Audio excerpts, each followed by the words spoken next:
अस्सलाम वालेकुम। कैसे हैं आप सब? उम्मीद है आप सब ठीक ठाक होंगे, खैरियत से होंगे। मैं भी शुक्र है अल्लाह का ठीक हूँ। तो ये जी कल की वीडियो है। कल एकदम से जो है ना वो स्नो होनी स्टार्ट हो गई। मैंने कहा मैं ना फिर वीडियो बना लेती हूँ, आप लोगों के साथ भी शेयर करती हूँ। तो बस ऐसे ही 5 मिनट के लिए जो है ना स्नो पड़ी थी, उसके बाद ख़त्म हो गई। वैसे भी ये वेट स्नो थी, साथ साथ ही मेल्ट होती जा रही थी, लेकिन एकदम से ही ऐसे ही खिड़की से बाहर देखा तो स्नो पड़ी थी। तो हर दफ़ा हमें ऐसे लगता है जैसे सर्दियाँ जो है ना वो जल्दी आ गई हैं, और गर्मियों में लग रहा होता है गर्मियाँ देर से आई हैं। तो मुझे लगता है आता सब कुछ अपने टाइम पे ही है। वो पूरा 1 साल का चूँकि गैप होता है, तो इसलिए हमें हर दफ़ा यही लग रहा होता है इस दफ़ा ठंड जल्दी आ गई है, इस दफ़ा गर्मियाँ देर से आ रही हैं।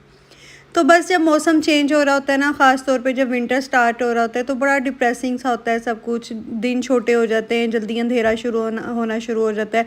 गर्मियों में तो जो है वो आधी रात तक भी ऐसे ही लग रहा होता है जैसे मगरिब का ही टाइम है। तो मुझे बड़ा वो हो रहा था, मुझे भी ऐसी जो है ना बड़ी उदासी सी हो रही थी, और कुछ भी करने को दिल नहीं कर रहा था। और ये दरख्त बिल्कुल जो है ना ग्रीनरी ख़त्म होना शुरू हो जाती है, और इतनी जल्दी से दरख्तों के पत्ते झड़ते हैं ना कि बहुत हैरत होती है मुझे। और ग्रीन भी उसी तरह, जब गर्मियाँ आती हैं तो हरे भरे भी उसी तरह ही फ़ौरन से जो है वो ग्रीनरी हो जाती है। तो मौसम को देखते हुए ना फिर मैंने सोचा कि पहले तो मैंने सोचा था कुछ नहीं बनाऊँगी, फिर मैंने कहा चले मैं ना फ़िश बनाती हूँ। वैसे तो मैं ज़्यादातर जो है ना वो सालमन फ़िश ही लेके आती हूँ, जब भी लेके आती हूँ, लेकिन सालमन फ़िश आप लोगों को पता ही है जो यहाँ रहते होंगे वो काफ़ी महंगी मिलती है। तो मैं इस दफ़ा ना देसी शॉप से जो है ना वहाँ पे बहुत ज़्यादा तरह की फ़िश पड़ी होती है, लेकिन कभी ट्राई नहीं की थी। फिर मैंने एक तिलापिया फ़िश जो है, मेरे पास उसका पैकेट नहीं है, पैकेट मैं उसका फेंक चुकी हुई हूँ, लेकिन नेक्स्ट टाइम मैं जब भी लाई मैं आप लोगों को ज़रूर दिखाऊंगी।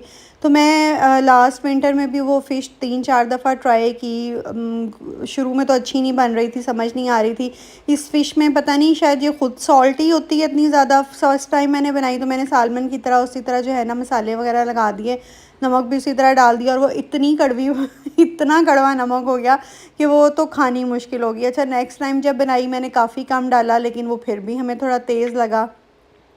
तो मैंने फिर जो अब उसके बाद मैंने फिर बनाई ना, तो फिर मैंने नमक डाला ही नहीं। तो अब मैं इसमें नमक डालती नहीं हूँ, सिर्फ ये पैकेट का मसाला डालती हूँ। कोई भी पैकेट का मसाला लेके आप डाल लें तो उससे जो है ना नमक फिर बिल्कुल ठीक रहता है। और मैं बस ये पैकेट का मसाला ही डालती हूँ। इंग्रेडिएंट्स वगैरह मैं सारे साथ साथ लिख देती हूँ। तो इसको बनाने की जो कुछ मैंने कहा टिप्स और ट्रिक्स थी ना, वो मैं आप लोगों के साथ शेयर कर देती हूँ, क्योंकि मैंने भी काफ़ी दफ़ा बनाने के बाद अब मुझसे जो है ना ये फ़िश बिल्कुल सही बन रही है, और बहुत टेस्टी बन रही है। शुरू में तो मज़ा भी नहीं आ रहा था, लेकिन अब जो है ना वो बहुत मज़े की लगने लगी है ये तो। और ये सस्ती बहुत है।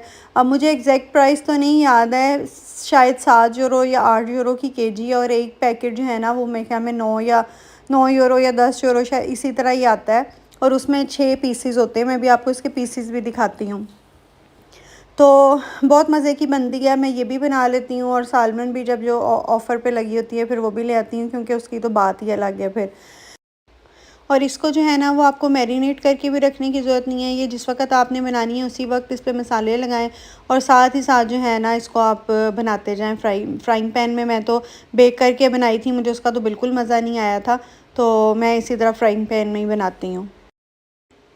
और ये फ़िश जो है ना ये फ्रोज़न मिलती है, तो इसको अगर आपने बनाना है ना तो एक दिन पहले रात को जो है इसको बाहर निकाल के रख दें, ताकि ये डीफ्रॉस्ट हो जाए। क्योंकि ये ना फिर बहुत ज़्यादा अगर आप इसको पानी में रख के डीफ्रॉस्ट करेंगे ना, तो ये बहुत ज़्यादा फिर इसको ड्राई करना फिर मुश्किल हो जाएगा। तो इसलिए मैं तो एक दिन पहले ही जो है ना वो निकाल के बाहर रख देती हूँ, ताकि नेक्स्ट डे तक जो है ना वो ये डीफ्रॉस्ट हो चुकी हो।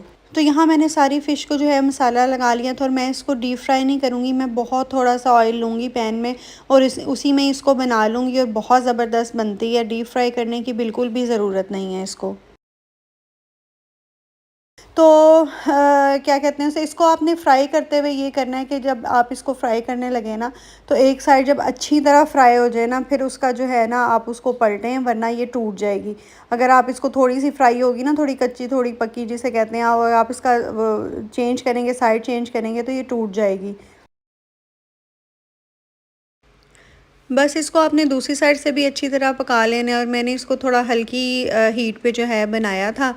तो बहुत ज़बरदस्त बन गई थी, बहुत मज़े की बनी थी, और बिल्कुल टूटी भी नहीं है। लेकिन अगर आप इसको छेड़ते रहेंगे ना बनाते हुए, हिलाते जुलाते रहेंगे, तो ये टूट जाएगी। तो अच्छी तरह पकने के बाद आपने इसकी बस एक दफ़ा साइड चेंज करनी है, और दूसरी तरफ से पक जाए तो दूसरी दफ़ा साइड चेंज कर लेनी है। और मुझे फ़िश के साथ जो है ना वो रोटी कभी भी मज़े की नहीं लगती है। मैं या तो मैश पोटैटोज़ बना लेती हूँ या फिर जो है ना मैं पोटैटोज़ को वैसे बॉयल कर लेती हूँ। तो इस दफ़ा जो है ना मैंने पोटैटोज़ बॉयल कर लिए थे, आलू बॉयल कर लिए थे और साथ जो है ना वो सैलेड बना लिया था और बहुत ही मज़े की बनी थी। और देख के अब मेरा दोबारा दिल कर रहा है कि मैं फिर से आज फिर बना लूँ, लेकिन आज है नहीं, लाने वाली है। तो चलें जी, इसी के साथ मुझे दें इजाज़त। आप लोगों से फिर मुलाकात होगी नेक्स्ट व्लॉग में। तो अल्लाह हाफ़िज़।